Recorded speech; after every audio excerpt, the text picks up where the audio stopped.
The Galvacord isn't the worst weapon in the world. The first time I used it, I was sorely disappointed. It only has a 12% crit chance, a 30% status, does 80 damage, but has a 0.75 attack speed. Yes, it may be a Mastery Rank 6, but it is the slowest, even if it is the highest damaging whip. It's still the slowest of the whips, which just kind of ruined it for me. Even though, to build it, you still need to use 5 Atmo systems, which means yes, it may be a Mastery Rank 6, but the Atmo systems aren't really obtainable at Mastery Rank 6, so I don't understand why it needed those. And the 2 Argon Crystals, the 3600 Ferrite, the 1000 Circuits, the 20,000 credit, well 40 because you need the 20,000 to buy the blueprint, the 20,000 to craft it, didn't make any sense when you mix all of those in with the 5 Atmos systems, because to get them to drop you need to have max Solaris United to be able to access the Vox Solaris type bounties, and you are going to be way past Mastery Rank 6 by that point. And this would be whip number 7. We have the Atarax, the Lacera, the Lecter, the Mayos, the Scoliac, which I used a ton, and the Sakura Lecter. Obviously the Lecter is good for credits, the Scoliac was good for its toxic side for a very short period of time, and really it doesn't even have a toxic side, it doesn't have electrical, it doesn't have any elemental side to it. It's got a 15% status chance with a 5% crit chance, but has an attack speed of 1.25, which is where I was hoping it would have been a really good whip. The Galvacord, if I'm honest, I was way too harsh on this, because yes, okay, the Mayos kind of works a little bit differently to whips, the same as the Lacera. Those, it's kind of a sword and whip, or blade and whip, rather than just an actual whip. So really this is more like the 5th whip than the 7th, because the Lacera and the Mayos aren't really whips, they are blade and whips, but sadly they kind of fell into this. When you search your weapons for whips, these two will pop up, and, well, the Lacera also has 80 damage. The Mayos has, yeah,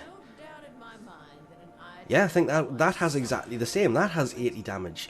And those two weapons are better than this in every single way. Mainly the Mayos. The Lacera is good for electricity, the Mayos was good for everything else, but it has the same 80 damage, it doesn't have the electrical side to it, it has the physical side to it, it's more balanced, it has a 1.08 attack speed, 15% crit, but does only have 25% status.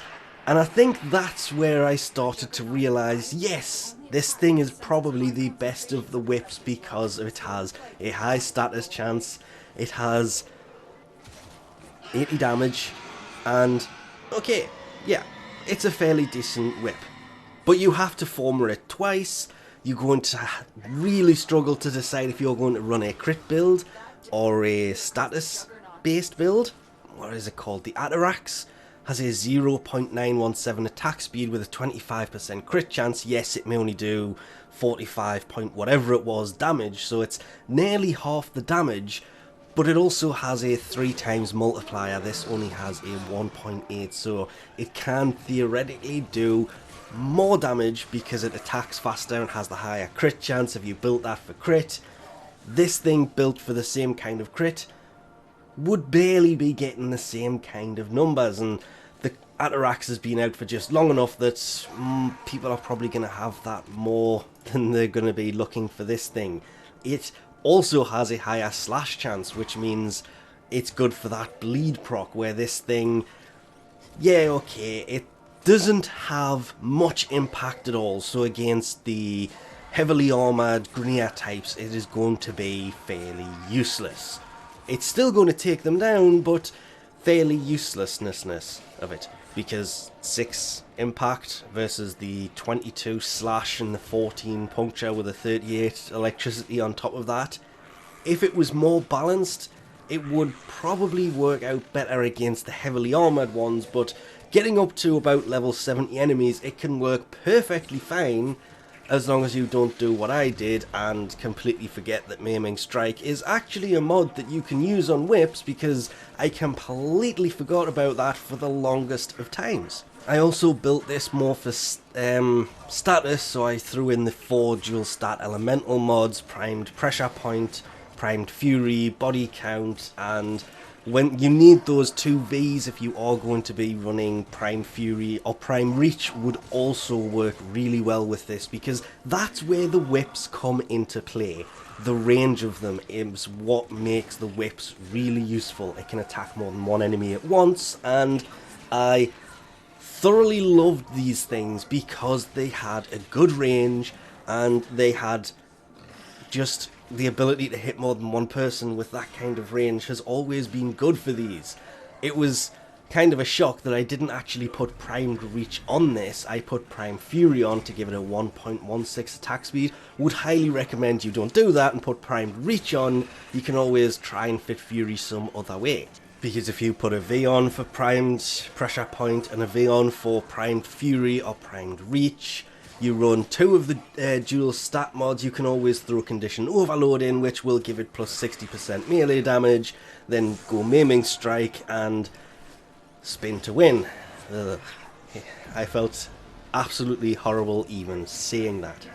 But considering the Acolytes have just been the plus 90% critical hit chance from sliding, yes, it's only got a 12% base, but if you throw that in here with Berserker, then you can obviously get the 30% attack speed from that, which counters the Prime Fury, which means if you put Prime Reach in instead of Prime Fury like I did, because I didn't put Berserker or Maiming Strike on mine, this thing actually turned out to be pretty good, with the Berserker, Maiming Strike, Condition Overload, Prime Pressure Point, Prime Reach, and 2 elemental mods.